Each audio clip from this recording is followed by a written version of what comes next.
Our next presenter is Anthony Hennig. Anthony is a doctoral student in systems engineering.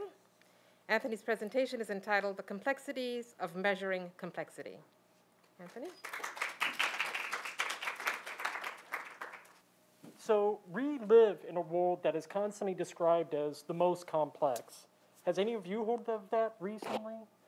Well, the thing is this kind of assumption that something is the most complex or the most modular or the most integrated requires some kind of quantitative assessment. And within the field of systems engineering, we believe we have a pretty robust process of finding alternatives, representing those systems, measuring them using some kind of equation, and then making an assessment or judgment based on that.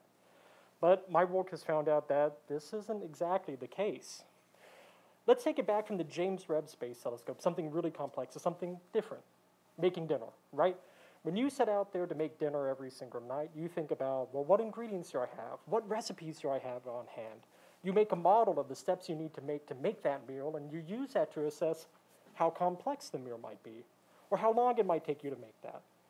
Well, the systems engineering process is very, very similar, but there are some issues. When we think about actually those individual steps and those recipes, there's a lot of variability, not a lot of data.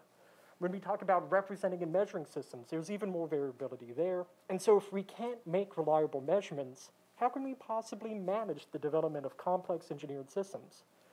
My thesis helps out here. To do this, I undertook 3 major steps. First, I generated a lot of new engineering design data with a variety of functional and interfaces and different systems so that we could compare and contrast our designs. Kind of like in America's Test Kitchen workbook, where we have a lot of things now we can compare for the entire field.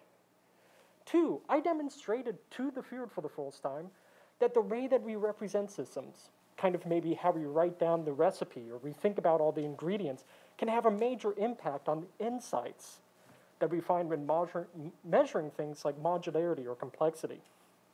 And then finally, I took some of the leading ways or representative ways of measuring complexity. Mind you, there's 68 of them out there. The divergence is huge. And developed a benchmarking approach that actually showed us that representative ways of measuring complexities of complex engineered systems don't agree. For the first time, we demonstrated that looking at the ingredients list or looking at the steps on the recipe don't actually give you a great estimate of how long it's going to take you to make a meal. So with all of this together, we are moving forward to actually developing better ways of using this measurement pipeline, understanding what modularity and complexity might mean in systems, and hopefully this is going to move us forward to better research, better theory building, and a better way to manage in the future these phenomena. Thank you.